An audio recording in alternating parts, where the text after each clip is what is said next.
Today, we're diving deep into one of the most famous, most mysterious, and honestly, one of the most haunting shipwrecks in all of American history. We're talking about the tragic loss of the SS Edmund Fitzgerald. You've probably heard this song, and it all starts here, on a dark, furious night on Lake Superior. Now, don't let the word lake fool you. The Great Lakes can be just as unforgiving as any ocean.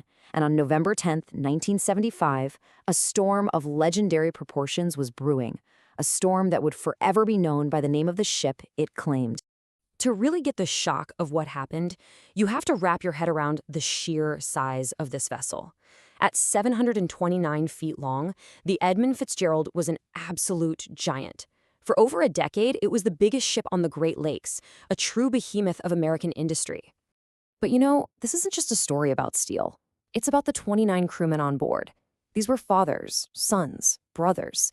Some were seasoned veterans of the lakes. Others were young guys just starting their careers. And every single one of them was lost. And this, right here, is the heart of the mystery.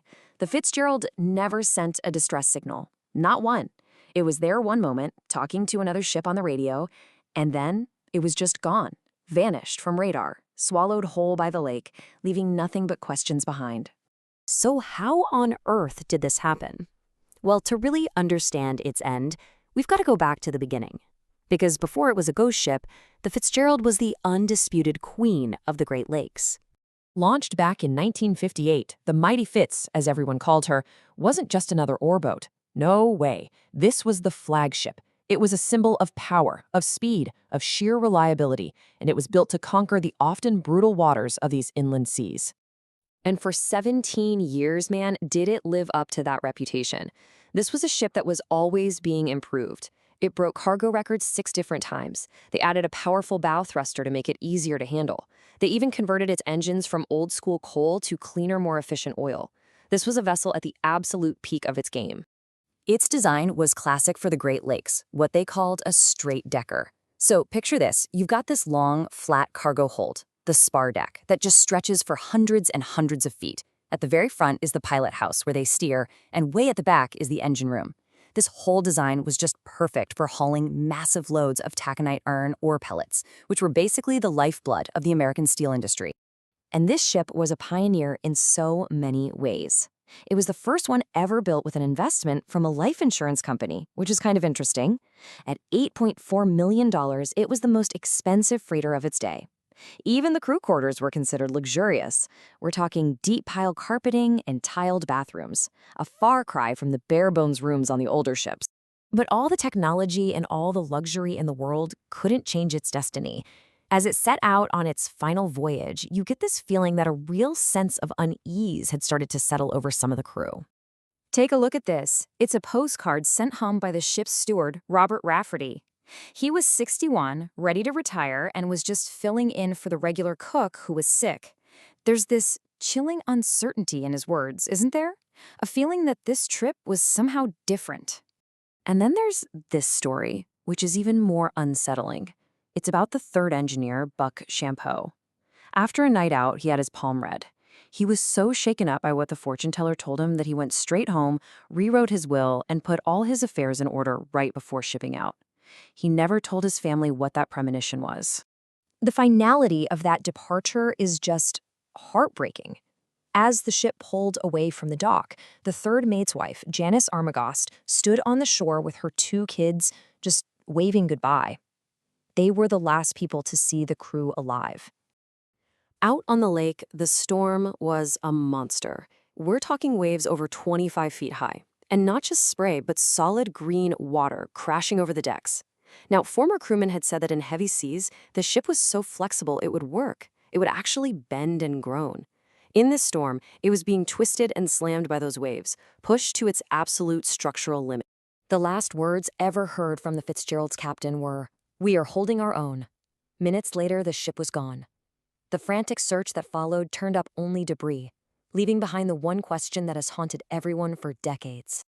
I mean, really, how could this happen? A 729-foot modern freighter doesn't just sink without a single SOS call. What could have happened so suddenly, so catastrophically, that 29 experienced sailors had absolutely no time to even grab the radio for help?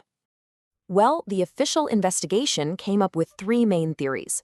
The first is shoaling, the idea that it scraped the bottom on a shallow reef, which tore open its hull.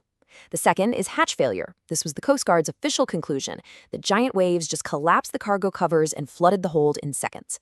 And the third is structural failure, that the violent storm literally bent the ship until it snapped in two. The fact that we still don't have one single definitive answer tells you just how sudden the end must have been. So when the wreck was finally located, broken in half in 530 feet of water, it didn't end the questions. In fact, it started a whole new and often bitter chapter, a fight over how to treat the sacred site. This whole debate was really personified by these two men. On one side, you had Frederick Shannon, a private explorer who saw the wreck as a crime scene that needed to be investigated. On the other, Tom Farnquist from the Shipwreck Society, who worked closely with the families. They saw it as a gravesite that needed to be protected. Their public feud really blew up when Shannon's expedition discovered and filmed human remains, which sparked outrage and led to calls to make the site completely off-limits. Probably the most significant moment in the wreck's modern history was the recovery of its bell. At the request of the families, Farnquist Group organized the expedition. A diver in this incredible high-tech newt suit went down to the pilot house and, with a cutting torch, carefully freed the 200-pound bronze bell. When it finally reached the surface, the brother of Buck Champeau, the engineer who rewrote his will, was the first to ring it.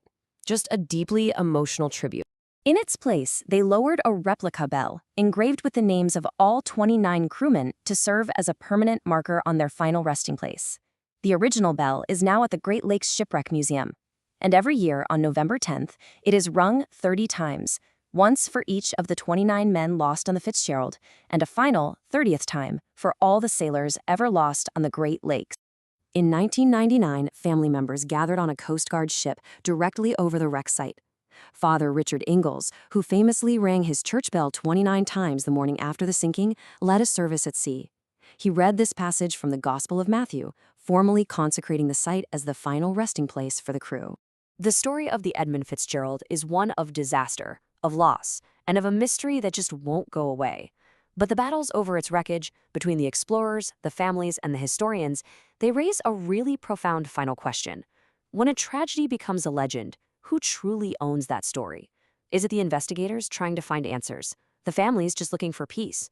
Or is it all of us, the public, captivated by the tale?